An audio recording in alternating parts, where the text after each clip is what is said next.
بسم الله الرحمن الرحيم. الحمد لله رب العالمين الرحمن الرحيم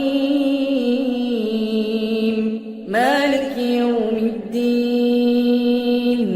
إياك نعبد وإياك نستعين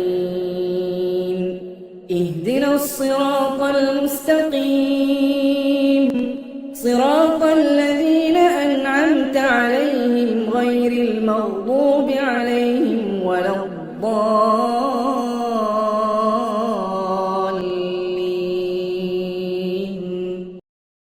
بسم الله الرحمن الرحيم.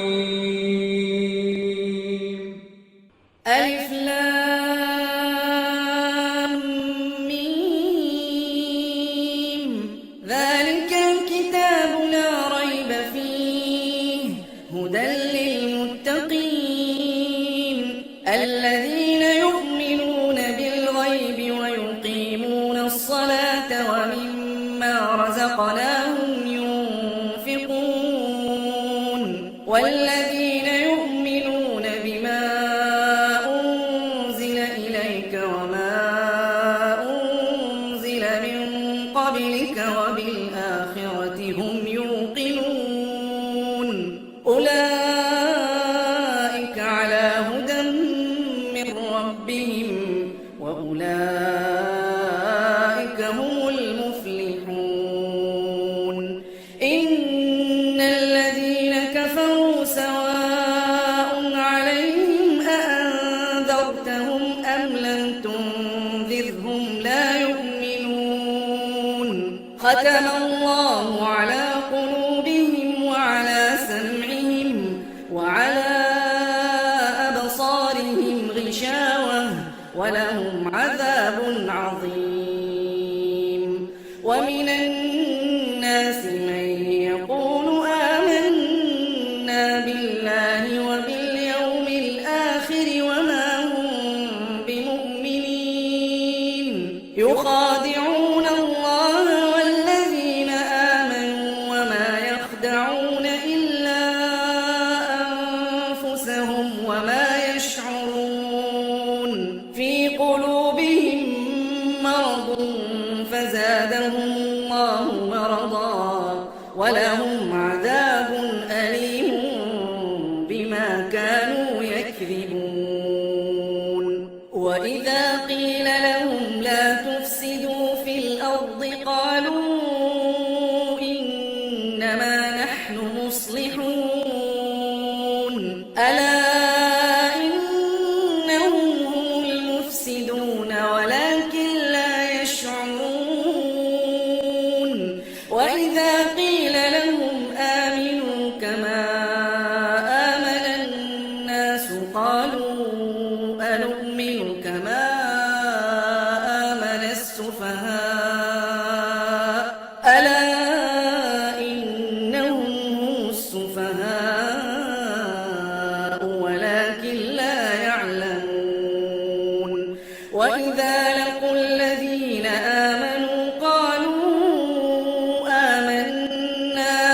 قالوا آمنا وإذا خلوا إلى شياطينهم قالوا إنا معكم إنما نحن مستهزئون الله يستهزئ بهم ويمدهم في طغيانهم يعمهون. أولئك الذين اشتروا الضلالة بالهدى فما ربحت تجارتهم وما كانوا مهتدين. مثلهم كمثل الذي استوقد نارا فلما أضاءت ما حوله ذهب الله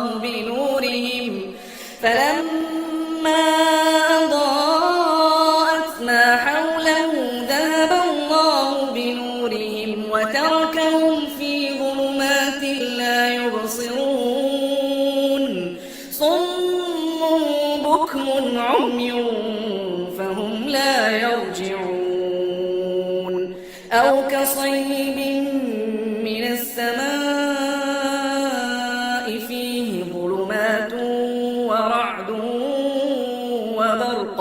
يجعلون أصابعهم في آذانهم من الصواعق حذر الموت والله محيط بالكافرين يكاد البرق يخطف أبصارهم كلما أضاء لهم مشوا فيه وإذا أظلم عليهم قاموا ولو شاء الله لذهب بسمعهم وأبصارهم إن الله على كل شيء قدير يا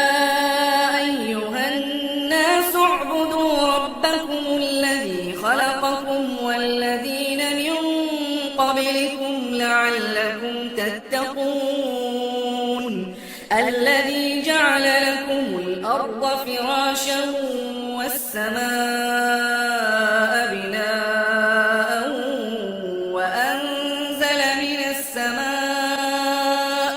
وأنزل من السماء ماء فأخرج به من الثمرات رزقا لكم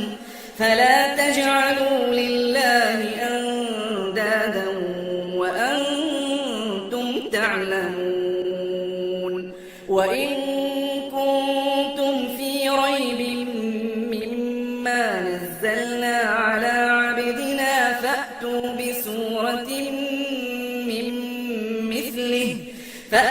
بسورة من مثله وادعوا شهداءكم من دون الله إن كنتم صادقين فإن لم تفعلوا ولن تفعلوا فاتقوا النار التي وقودها الناس والحجارة أعدت للكافرين وبشر الذين آمنوا وعملوا الصالحات أن لهم جنات تجري من تحتها الأنهار كلما رزقوا منها من ثمرة رزقا قالوا هذا الذي رزقنا من قبل وأتوا به متشابها ولهم فيها أزواج مطهرة وهم فيها خالدون إن الله لا يستحيي أن يضرب مثلا ما بعوضة فما فوقها فأما الذين آمنوا فيعلمون أنه الحق من ربهم وأما الذين كفروا فيقولون ماذا أراد الله بهذا مثلا يضل به كثيرا ويهدي به كثيرا وما يضل به إلا الفاسقين الذين ينقضون عهد الله من بعد ميثاقه ويقطعون ما أمر الله به أن يوصل ويفسدون في الأرض أولئك هم الخاسرون كيف تكفرون بالله وكنتم أمواتا فأحياكم ثم يميتكم ثم يحييكم ثم إليه ترجعون هو الذي خلق لكم ما في الأرض جميعا ثم استوى إلى السماء فسواهن 7 سماوات وهو بكل شيء عليم وإذ قال ربك للملائكة إني جاعل في الأرض خليفة قالوا أتجعل فيها من يفسد فيها ويسفك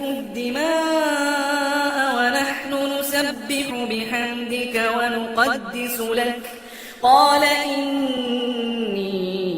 أعلم ما لا تعلمون وعلم آدم الأسماء كلها ثم عرضهم على الملائكة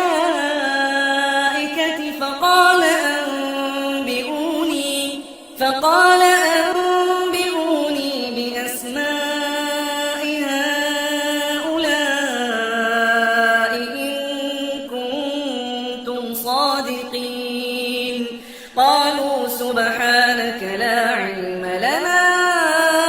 إلا ما علمتنا إنك أنت العليم الحكيم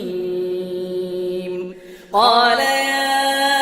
آدم أنبئهم بأسمائهم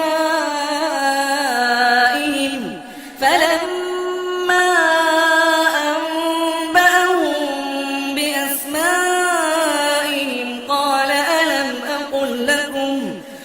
ألم أقل لكم إني أعلم غيب السماوات والأرض وأعلم ما تبدون وما كنتم تكتمون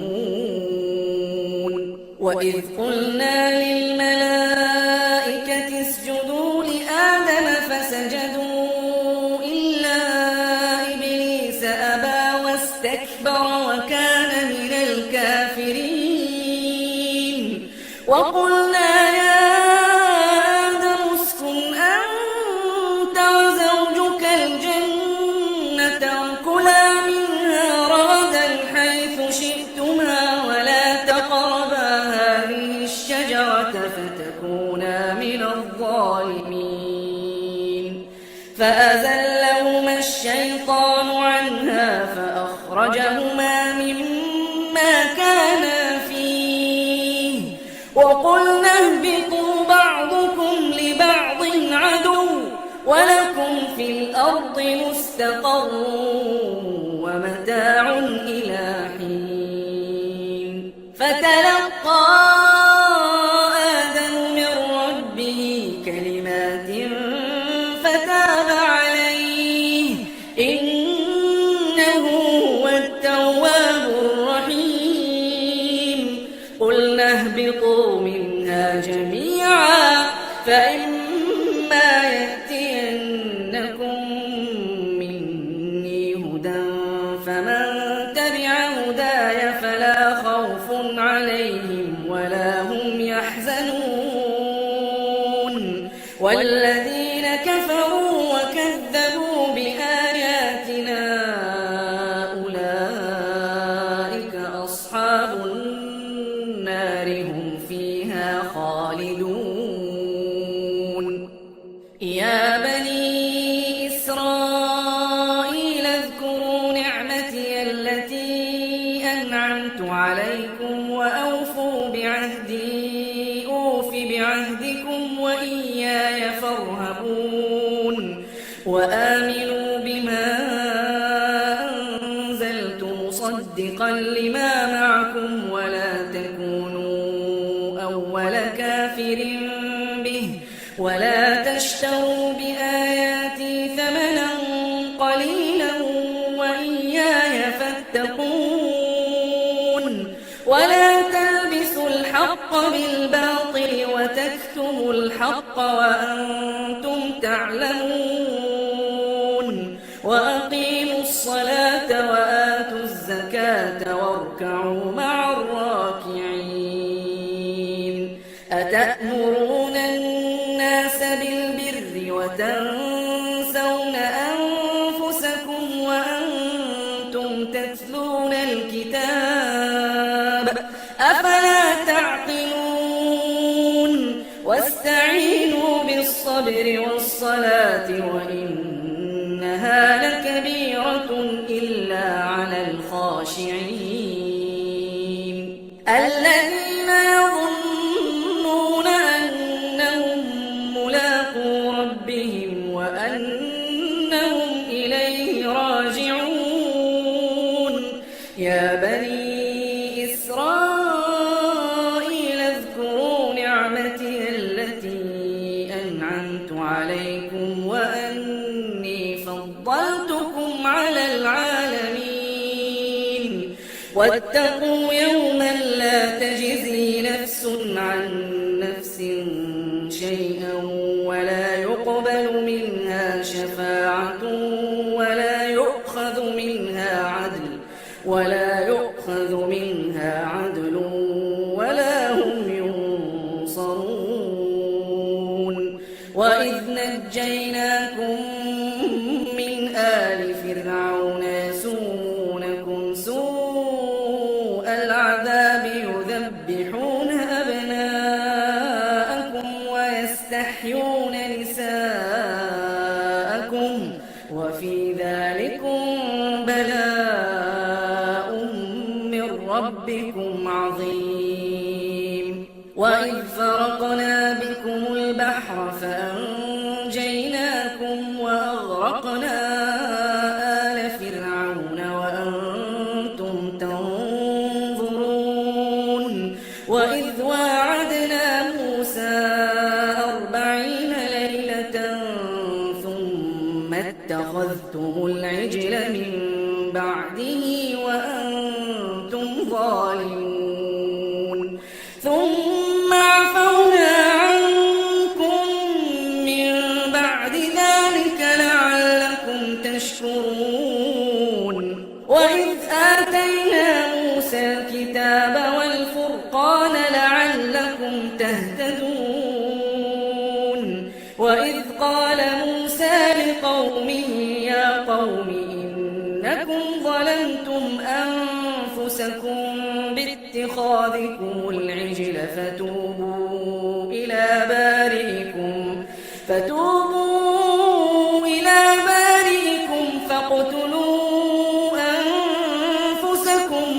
ذلكم خير لكم عند بارئكم فتاب عليكم إنه هو التواب الرحيم وإذ قلتم يا موسى لن نؤمن لك حتى نرى الله جهرة فأخذتكم الصاعقة وأنتم تنظرون ثم بعثناكم من بعد موتكم لعلكم تشكرون وظللنا عليكم الغمام وأنزلنا عليكم المن والسلوى كلوا من طيبات ما رزقناكم وما ظلمونا ولكن كانوا أنفسهم يظلمون وإذ قلنا ادخلوا هذه القرية فكلوا منها حيث شئتم رغدا وادخلوا الباب سجدا وقولوا حطة نغفر لكم خطاياكم وسنزيد المحسنين فبدل الذين ظلموا قولا غير الذي قيل لهم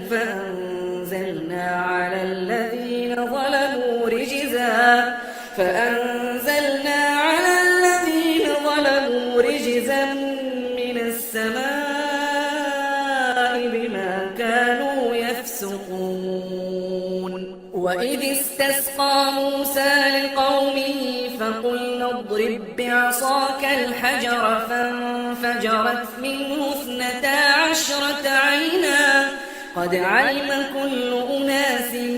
مشربهم كلوا واشربوا من رزق الله ولا تعثوا في الأرض مفسدين وإذ قلتم يا موسى لن نصبر على طعام واحد فادع لنا ربك يخرج لنا مما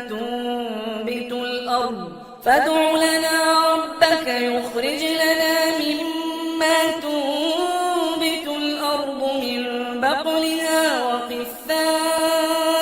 وفومها وعدسها وبصلها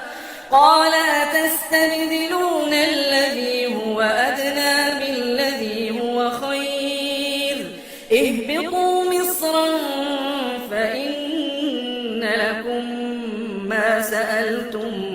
وضربت عليهم الذلة والمسكنة وباءوا بغضب من الله ذلك بأنهم كانوا يكفرون بآيات الله ويقتلون النبيين بغير الحق ذلك بما عصوا وكانوا يعتدون إن الذين آمنوا والذين هادوا والنصارى والصابئين من آمن بالله واليوم الآخر وعمل صالحا فلهم أجرهم عند ربهم ولا خوف عليهم ولا هم يحزنون وإذ أخذنا ميثاقكم ورفعنا فوقكم الطور خذوا ما آتيناكم بقوة واذكروا ما فيه لعلكم تتقون ثم توليتم من بعد ذلك فلولا فضل الله عليكم ورحمته لكنتم من الخاسرين ولقد علمتم الذين اعتدوا منكم في السبت فقلنا لهم كونوا قردة خاسئين فجعلناها نكالا لما بين يديها وما خلفها وموعظة للمتقين وإذ قال موسى لقومه إن الله يأمركم أن تذبحوا بقرة قالوا أتتخذنا هزوا قال أعوذ بالله أن أكون من الجاهلين قالوا ادع لنا ربك يبين لنا ما هي قال إنه يقول إنها بقرة لا فارض ولا بكر عوان بين ذلك فافعلوا ما تؤمرون قالوا ادع لنا ربك يبين لنا ما لونها قال إنه يقول إنها بقرة صفراء فاقع لونها تسر الناظرين قالوا ادع لنا ربك يبين لنا ما هي إن البقرة شابه علينا وإنا إن شاء الله لمهتدون قال إنه يقول إنها بقرة لا ذلول تثير الأرض ولا تسقي الحرث مسلمة لا شية فيها قالوا الآن جئت بالحق فذبحوها وما كانوا يفعلون وإذ قتلتم نفسا فادارأتم فيها والله مخرج ما كنتم تكتمون فقلنا اضربوه ببعضها كذلك يحيي الله الموتى ويريكم آياته لعلكم تعقلون ثم قست قلوبكم من بعد ذلك فهي كالحجارة أو أشد قسوة وإن من الحجارة لما يتفجر منه الأنهار وإن منها لما يشقق فيخرج منه الماء وإن منها لما يهبط من خشية الله وما الله بغافل عما تعملون أفتطمعون أن يؤمنوا لكم وقد كان فريق منهم يسمعون كلام الله ثم يحرفونه من بعد ما عقلوه وهم يعلمون وإذا لقوا الذين آمنوا قالوا آمنا وإذا خلا بعضهم إلى بعض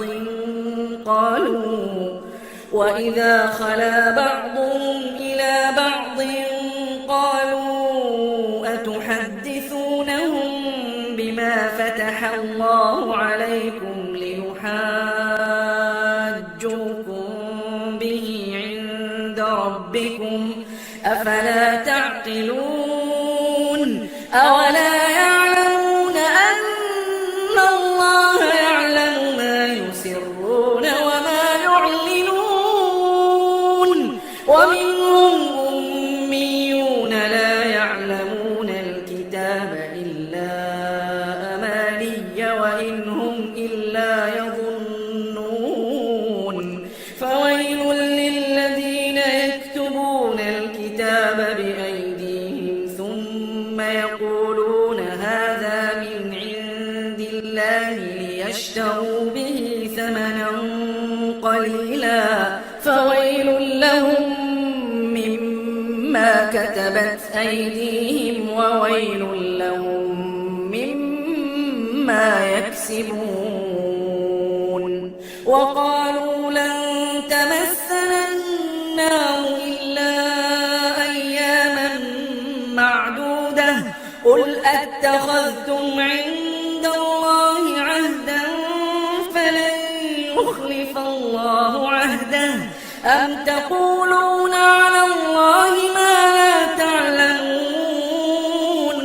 بلى من كسب سيئة وأحاطت به خطيئته فأولئك أصحاب النار هم فيها خالدون والذين آمنوا وعملوا الصالحات أولئك أصحاب الجنة هم فيها خالدون وإذ أخذنا ميثاق بني إسرائيل لا تعبدون إلا الله وبالوالدين إحسانا وذي القربى واليتامى والمساكين وقولوا للناس حسنا وأقيموا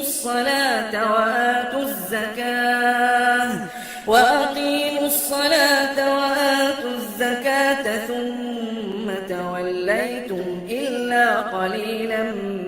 منكم وأنتم معرضون وإذ أخذنا ميثاقكم لا تسفكون دماءكم ولا تخرجون أنفسكم من دياركم ثم أقررتم وأنتم تشهدون ثم أنتم هؤلاء تقتلون أنفسكم وتخرجون فريقا منكم من ديارهم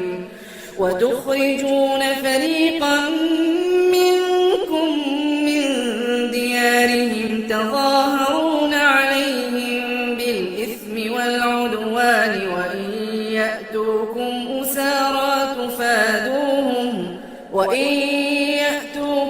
أسارى تفادوهم وهو محرم عليكم إخراجهم أفتؤمنون ببعض الكتاب وتكفرون ببعض فما جزاء من يفعل ذلك منكم إلا خزي في الحياة الدنيا ويوم القيامة يردون إلى أشد العذاب وما الله بغافل عما تعملون أولئك الذين اشتروا الحياة الدنيا بالآخرة فلا يخفف عنهم العذاب ولا هم ينصرون ولقد آتينا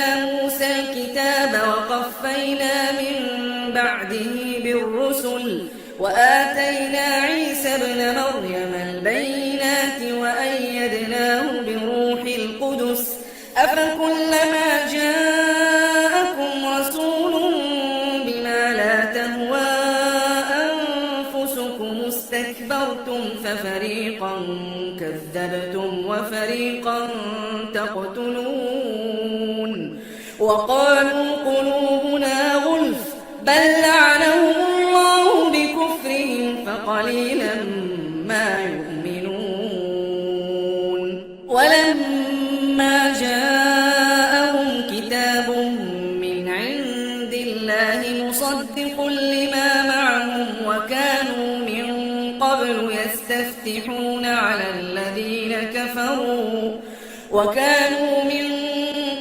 يستفتحون على الذين كفروا فلما جاءهم ما عرفوا كفروا به فلعنة الله على الكافرين بئس ما اشتروا به أنفسهم أن يكفروا بما أنزل الله بغيا أن ينزل الله من فضله على من يشاء من عباده فباءوا بغضب على غضب وللكافرين عذاب مهين وإذا قيل لهم آمنوا بما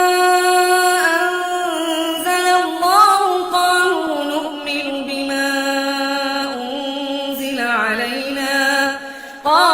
نؤمن بما أنزل علينا ويكفرون بما وراءه وهو الحق مصدقا لما معهم قل فلم تقتلون أنبياء الله من قبل إن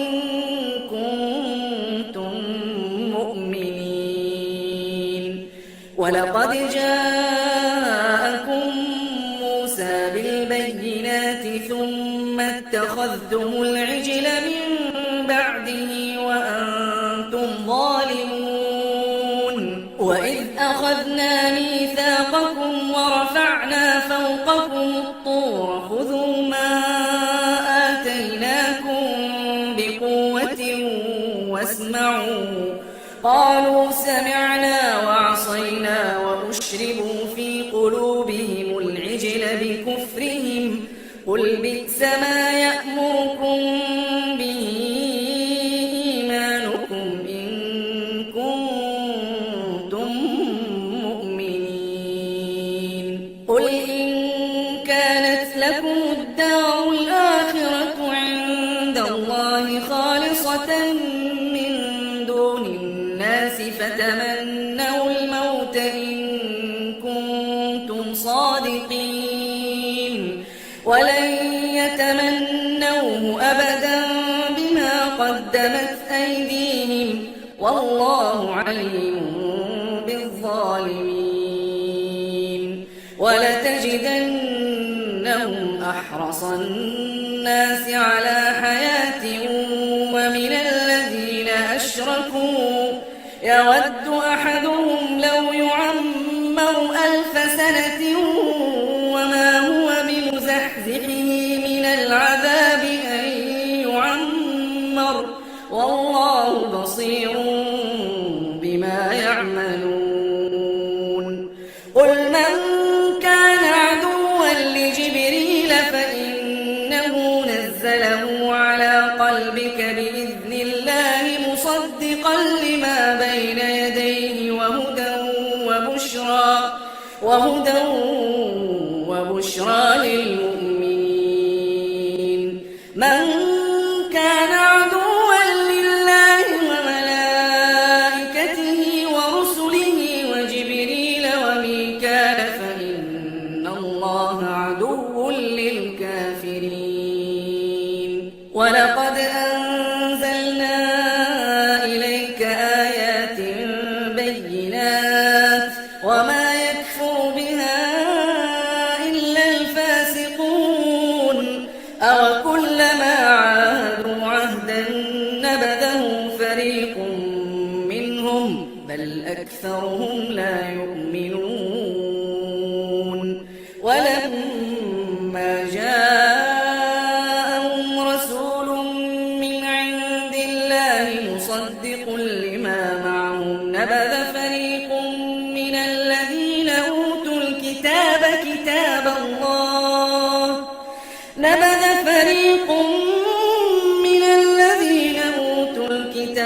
كتاب الله وراء ظهورهم كأنهم لا يعلمون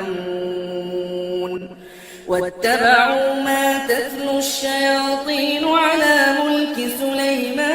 سليمان وما كفر سليمان ولكن الشياطين كفروا يعلمون الناس السحر وما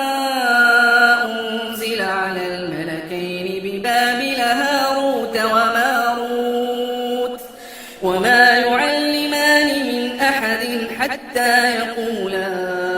إنما نحن فتنة فلا تكفر فيتعلمون منهما ما يفرقون به بين المرء وزوجه وما هم بضارين به من أحد إلا بإذن الله ويتعلمون ما يضرهم ولا ينفعهم ولقد علموا لمن اشتراه ما له في الآخرة من خلاق ولبئس ما شروا به أنفسهم لو كانوا يعلمون ولو أنهم آمنوا واتقوا لمثوبة من عند الله خير لو كانوا يعلمون يا أيها الذين آمنوا لا تقولوا راعنا وقولوا انظرنا واسمعوا وللكافرين عذاب أليم ما يود الذين كفروا من أهل الكتاب ولا المشركين أن ينزل عليكم من خير من ربكم والله يختص برحمته من يشاء وظيم ما ننسخ من آية أو ننسها نأت بخير منها أو مثلها ألم تعلم أن الله على كل شيء قدير ألم تعلم أن الله له ملك السماوات والأرض وما لكم من دون الله من ولي ولا نصير أم تريدون أن تسألوا رسولكم كما سئل موسى من قبل ومن يتبدل الكفر بالإيمان فقد ضل سواء السبيل ود كثير من أهل الكتاب لو يردونكم من بعد إيمانكم كفارا حسدا من عند أنفسهم من بعد ما تبين لهم الحق فاعفوا واصفحوا حتى يأتي الله بأمره إن الله على كل شيء قدير وأقيموا الصلاة وآتوا الزكاة وما تقدموا لأنفسكم من خير تجدوه عند الله إن الله بما تعملون بصير وقالوا لن يدخل الجنة إلا من كان هودا أو نصارى تلك أمانيهم قل هاتوا برهانكم إن كنتم صادقين بلى من أسلم وجهه لله وهو محسن فله أجره عند ربه ولا خوف عليهم ولا هم يحزنون. وقالت اليهود ليست النصارى على شيء وقالت النصارى ليست اليهود على شيء وهم يتلون الكتاب كذلك قال الذين لا يعلمون مثل قولهم فالله يحكم بينهم يوم القيامة فيما كانوا فيه يختلفون. ومن أظلم ممن منع مساجد الله أن يذكر فيها اسمه وسعى في خرابها أولئك ما كان لهم أن يدخلوها إلا خائفين لهم في الدنيا خزي ولهم في الآخرة عذاب عظيم. ولله المشرق والمغرب فأينما تولوا فثم وجه الله إن الله واسع عليم. وقالوا اتخذ الله ولدا سبحانه بل له ما في السماوات والأرض كل له قانتون بديع السماوات والأرض وإذا قضى أمرا فإنما يقول له كن فيكون. وقال الذين لا يعلمون لولا يكلمنا الله أو تأتينا آية كذلك قال الذين من قبلهم مثل قولهم تشابهت قلوبهم قد بينا الآيات لقوم يوقنون. إنا أرسلناك بالحق بشيرا ونذيرا ولا تسأل عن أصحاب الجحيم.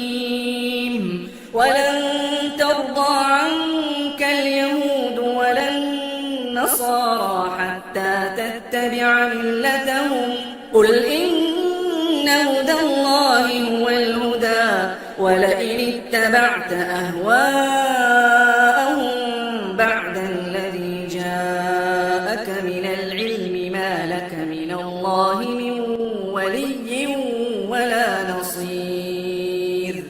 الذين آتيناهم الكتاب يتلونه حق تلاوته أولئك يؤمنون به ومن يكفر به فأولئك هم الخاسرون. يا بني إسرائيل اذكروا نعمتي التي أنعمت عليكم وأني فضلتكم على العالمين. واتقوا يوما لا تجزي نفس عن نفس شيئا ولا يقبل منها عدل ولا تنفعها شفاعة ولا هم ينصرون. وإذ ابتلى إبراهيم ربه بكلمات فأتمهن قال إني جاعلك للناس إماما قال ومن ذريتي قال لا ينال عهد الظالمين. وإذ جعلنا البيت مثابة للناس وأمنا واتخذوا من مقام إبراهيم مصلى وعهدنا إلى إبراهيم وإسماعيل أن طهرا بيتي للطائفين والعاكفين والركع السجود. وإذ قال إبراهيم رب اجعل هذا بلدا وارزق أهله من الثمرات من آمن منهم بالله واليوم الآخر قال ومن كفر فأمتعه قليلا ثم أضطره إلى عذاب النار وبئس المصير وإذ يرفع إبراهيم القواعد من البيت وإسماعيل ربنا تقبل منا إنك أنت السميع العليم ربنا وجعلنا مسلمين لك ومن ذريتنا أمة مسلمة لك وأرنا مناسكنا وتب علينا إنك أنت التواب الرحيم ربنا وبعث فيهم رسولا منهم يتلو عليهم آياتك ويعلمهم الكتاب والحكمة ويزكيهم إنك أنت العزيز الحكيم ومن يرغب عن ملة إبراهيم إلا من سفه نفسه ولقد اصطفيناه في الدنيا وإنه في الآخرة لمن الصالحين إذ قال له ربه أسلم قال أسلمت لرب العالمين ووصى بها إبراهيم بنيه ويعقوب يا بني إن الله اصطفى لكم الدين فلا تموتن إلا وأنتم مسلمون أم كنتم شهداء إذ حضر يعقوب الموت إذ قال لبنيه ما تعبدون من بعدي قالوا نعبد إلهك وإله آبائك إبراهيم وإسماعيل وإسحاق إلها واحدا ونحن له مسلمون تلك أمة قد خلت لها ما كسبت ولكم ما كسبتم ولا تسألون عما كانوا يعملون وقالوا كونوا هودا أو نصارى تهتدوا قل بل ملة إبراهيم حنيفا وما كان من المشركين قولوا آمنا بالله وما أنزل إلينا وما أنزل إلى إبراهيم وإسماعيل وإسحاق ويعقوب والأسباط وما أوتي موسى وعيسى وما أوتي النبيون من ربهم لا نفرق بين أحد منهم ونحن له مسلمون فإن آمنوا بمثل ما آمنتم به فقد اهتدوا وإن تولوا فإنما هم في شقاق فسيكفيكهم الله وهو السميع العليم صبغة الله ومن أحسن من الله صبغة ونحن له عابدون قل أتحاجوننا في الله وهو ربنا وربكم ولنا أعمالنا ولكم أعمالكم ونحن له مخلصون أم تقولون إن إبراهيم وإسماعيل وإسحاق ويعقوب والأسباط كانوا هودا أو نصارى قل أأنتم أعلم أم الله ومن أظلم ممن كتم شهادة عنده من الله وما الله بغافل